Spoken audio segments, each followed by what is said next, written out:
doing? I'm so happy, Andy. Okay. Tonight, I'm gonna do the first part of my new series called Classic Children's Tales as retold by me, Josh Moore. Once upon a time, there were 3 bears who lived in a house in the forest. There was a great big papa bear, a middle-sized mama bear, and a teeny baby bear. One morning, their breakfast porridge was too hot to eat, so they decided to go for a walk while it cooled. While they were out, a little girl called Goldilocks came through the trees and found their house. She knocked on the door, but there was no answer. She tried the doorknob and found that it wasn't locked. Well, Goldilocks thought to herself, it's not forced entry if the stupid fucks don't lock the door. She pushed it open and went inside. In front of her was a table with 3 chairs. 1 large chair, 1 medium-sized chair, and 1 teeny chair.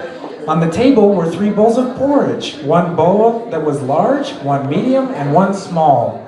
There were also 3 spoons, but they were all the same size, and the lack of consistency annoyed the obsessive-compulsive Goldilocks something fierce.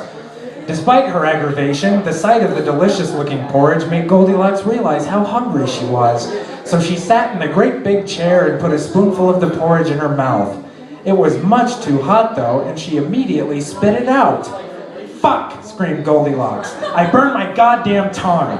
She kicked over the large chair in anger and then climbed into the medium-sized chair. She took a spoonful of porridge from the second bowl and, not wanting to burn herself twice, blew on it. This time it was much too cold, and while it did soothe her scalded tongue, it enraged her even further and she spit it out as well. "What the fuck is going on here?" she exclaimed. "Do the laws of physics not apply in this house? These bowls must have been poured at the same time. Why the fuck aren't they the same temperature?" She hawked up a wad of phlegm and spit it with ferocious hatred into the medium-sized bowl, stirring it with the spoon until it was well mixed. She sat in the smallest chair and reached for the spoon. "If this bowl is hot again, I'm gonna lose my shit," she thought to herself as she brought the porridge to her lips. She closed her eyes as the spoon entered her mouth, preparing to spit it out at the first sign of bullshit. To her surprise and delight, it wasn't too hot or too cold. It was just right. "Fucking A," she said as a smile crept onto her face. "That's some good-ass porridge." She dropped the spoon altogether and raised the bowl to her lips with both hands, chugging the porridge like an older blonde would chug cock. In no time, the porridge had disappeared like Josh's father when he was 5, and Goldilocks gave a contented sigh as she rubbed her full belly. A wave of exhaustion came over her, and she yawned while slowly standing up.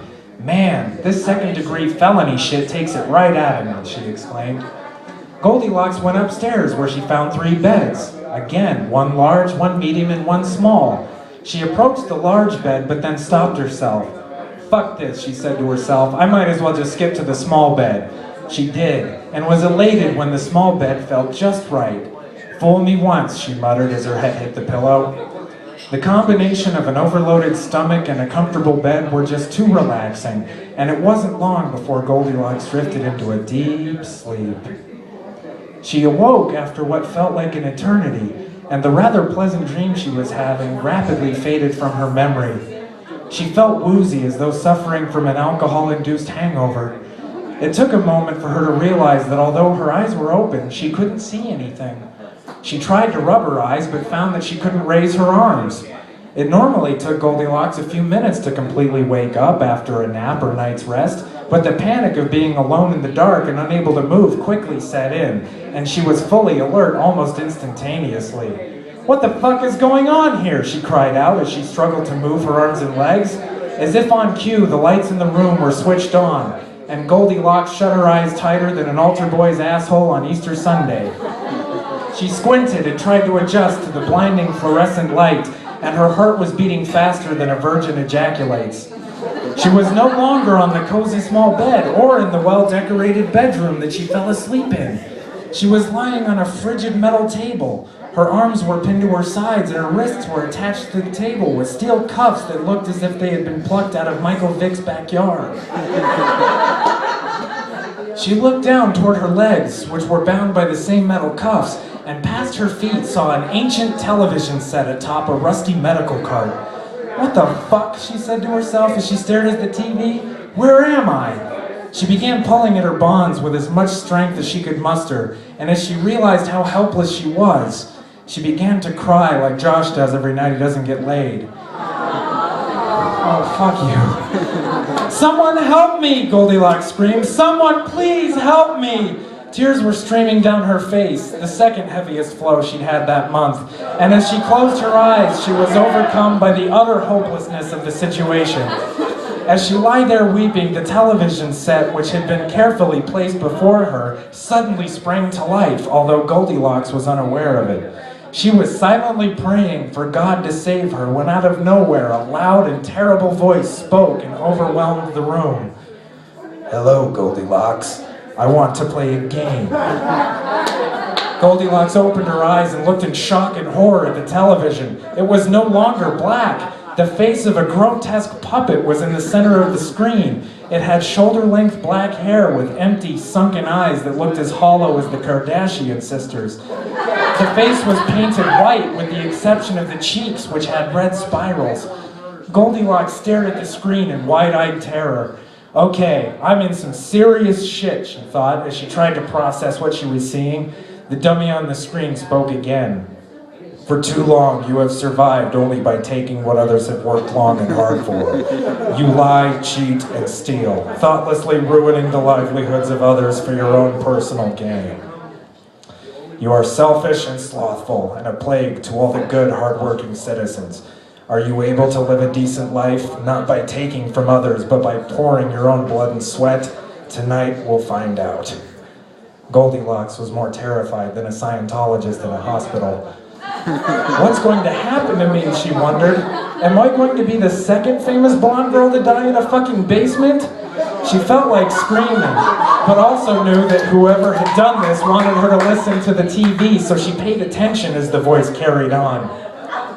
"There is a slow-acting poison coursing through your veins. It will kill you in 2 hours unless you escape this room through the locked door behind you and get the antidote on the other side. But to obtain the key to your freedom, you must sacrifice the part of your body that you've used to get everything you have." "My vagina?" said Goldilocks at the TV before realizing that the recording couldn't talk back. "Your hands," the voice continued. "Behind you is a cauldron of porridge that is heated to 450 degrees. When your bonds are unlocked, the only key to the door and your freedom will be dropped into the boiling cauldron, and you will have just 60 seconds to grab it before it melts. Do you value your life enough to sacrifice your arms, or will your vanity ensure your doom? Live or die, make your choice." Goldilocks was panicking like a squirrel on the highway, desperately trying to figure out what she was going to do. Before she could fully process the gravity of what the dummy had said, a buzzing echoed through the room and the shackles encasing her wrists and ankles popped open, freeing her. Only one thought was going through Goldilocks' mind. Usually it was where she could score more meth, but right now it was the key. She turned around as quickly as her frail body would allow, for the first time seeing the only exit in the enormous black cauldron. Her heart sank as she saw the key, which had been dangling from a chain above the too-hot cauldron, detach and fall into the synonym for oatmeal. Without thinking, Goldilocks leapt off the table and rushed toward the kettle. It was welded onto a steel frame that was bolted to the ground, which made tipping it over to spill the porridge as impossible as making Amy Winehouse's next album. She's dead. Or was I? As she looked at the steaming cauldron, her life began to flash before her eyes, and succumbing to the despair, she began screaming like Beowulf passing a kidney stone. "This is it!" she yelled at the top of her lungs, and with that, she plunged her arms into the cauldron. The pain was unbearable. She could feel the flesh on her forearms as it was being cooked. Oddly, her burnt skin combined with the porridge into a rather pleasant odor, and even though she was in complete agony, Goldilocks felt just a little hungry. She frantically scraped her damaged hands along the bottom of the kettle, and after what seemed like an eternity, felt the key graze her fingertip. She wrapped her fingers around the key and prayed that she wouldn't drop it. Fortunately, years of giving furious handjobs to the other fairy tale characters had strengthened the muscles in her hands, and even though they were searing with pain, she was able to lift the key to her freedom from the porridge. She had lost track of how many seconds had passed, but she dove toward the door and began fumbling to insert the key in the lock.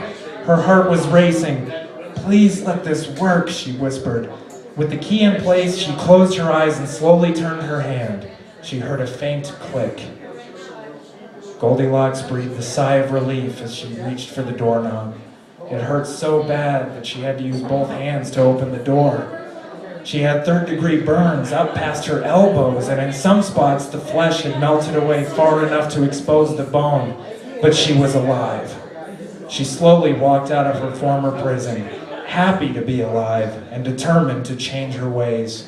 As she disappeared through the doorway, Pinocchio, who had been watching everything through a two-way mirror, snickered to himself. "I'm doing God's work," he said. The end. Thank you. Have a great night, everybody.